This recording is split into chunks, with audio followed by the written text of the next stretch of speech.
Hello everyone, my self आशा। आज हम पढ़ेंगे निर्देशन की तकनीकें, टेक्निक्स ऑफ डायरेक्शन। इसके पूर्व के वीडियो में हमने निर्देशन के महत्व का अध्ययन किया था, इम्पॉर्टेंस ऑफ डायरेक्शन। आज हम निर्देशन की तकनीकों का अध्ययन करेंगे। निर्देशन एक व्यापक प्रबंधकीय कार्य है। जैसा कि हम सभी जानते हैं कि निर्देशन प्रबंधन का एक महत्वपूर्ण कार्य है। इसमें विविध क्रियाएं शामिल होती हैं। इन क्रियाओं का निर्देशन की तकनीकों या इसके घटकों के रूप में भी जाना जाता है। अतः संक्षेप में निर्देशन के क्षेत्र में कुछ निम्नलिखित घटक आते हैं जो इस प्रकार हैं, जिसका हम आज अध्ययन करेंगे। उसमें पहला है आदेश निर्देश, ऑर्डर एंड इंस्ट्रक्शन। सेकंड है निरीक्षण, सुपरविजन। तीसरा है नेतृत्व, लीडरशिप। फोर्थ है अभिप्रेरण, मोटिवेशन। एंड फिफ्थ है संप्रेषण या संचार, कम्युनिकेशन। उसमें पहला आता है आदेश निर्देश, ऑर्डर एंड इंस्ट्रक्शंस। आदेश निर्देश प्रबंधकों के निर्देशन कार्य के महत्वपूर्ण उपकरण हैं।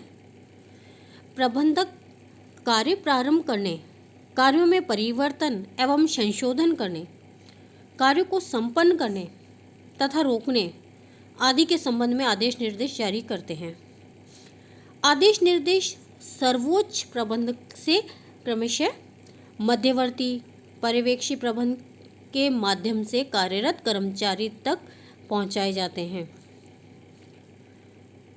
इनके द्वारा प्रबंधक अपने अधीनस्थों को यह बताता है कि इन्हें कौन कौन से कार्य करने हैं, कब करने हैं, किस प्रकार करने हैं, किन साधनों से कार्य करना है।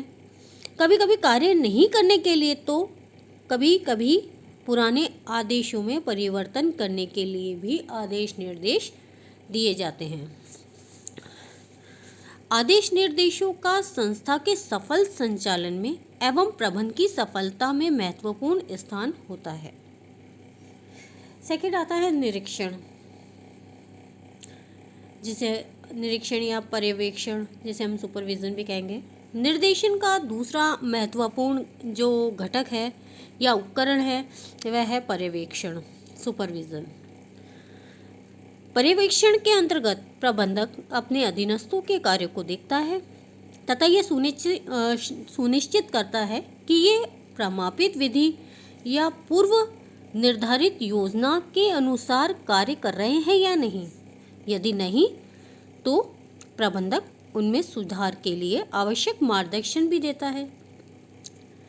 पर्यवेक्षण के अंतर्गत पर्यवेक्षक, सुपरवाइजर अपने उच्च प्रबंधकों से प्राप्त आदेश और निर्देशों की व्याख्या करता है। यह कर्मचारियों को उन्हीं के अनुरूप कार्य करने के लिए आदेश निर्देश भी देता है। पर्यवेक्षण कर्मचारियों के कार्य की समस्याओं तथा बाधाओं के निवारण में भी सहयोग देता है। अब तीसरा आता है, तीसरी जो टेक्निक, निर्देशन की टेक्निक है, वह है नेतृत्व या लीडरशिप। निर्देशन कार्य के लिए नेतृत्व भी किया जाना बहुत आवश्यक है। अतः नेतृत्व भी निर्देशन का एक अभिन्न अंग है या एक टेक्निक है। नेतृत्व एक कला है जिसके द्वारा प्रबंधक अपने अधीनस्थों के व्यवहार का मार्गदर्शन करता है। नेता अपने अधीनस्थों के व्यवहार को इस प्रकार प्रभावित करता है कि वे सभी संस्था के उद्देश्यों की पूर्ति के लिए सामूहिक रूप से उसके नेतृत्व में कार्य करने को तत्पर हो जाते हैं। इसके लिए नेता अपने गुणों एवं कार्यशैली में आवश्यक सुधार करता है। वह ऐसा आचरण करता है कि जिससे लोग उसे अपनी अपेक्षाओं की पूर्ति का साधन समझने लगते हैं।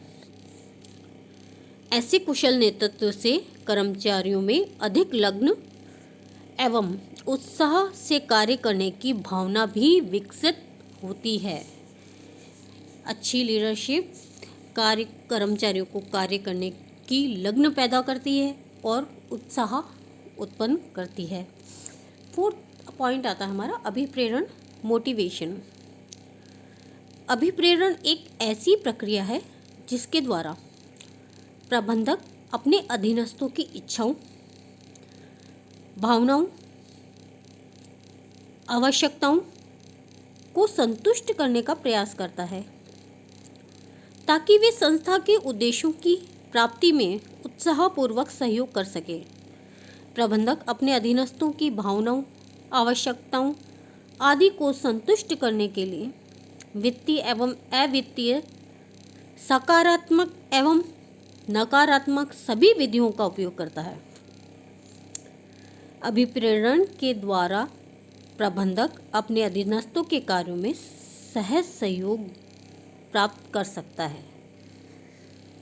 नेक्स्ट पॉइंट है संप्रेषण या संचार, कम्युनिकेशन।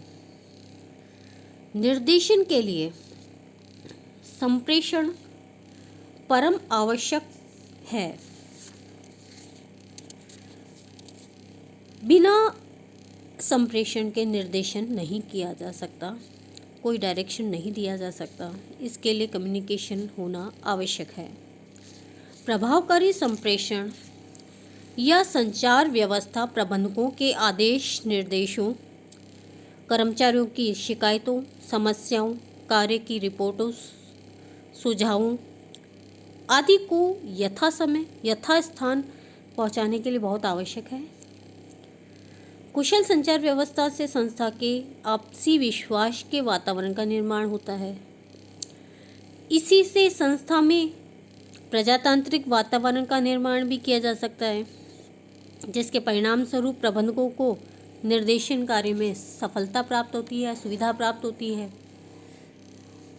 मैं आशा करती हूँ जो मैंने आज का टॉपिक पढ़ाया है, निर्देशन की टेक्निक्स, वह आपको समझ में आई होगी और आप इसे अध्ययन करेंगे तो और भी क्लियर हो जाएगा। इसी के साथ मैं मेरे आज के टॉपिक को विराम देती हूँ। अगले वीडियो में हम पुनः नए टॉपिक के साथ आपसे मिलेंगे। धन्यवाद।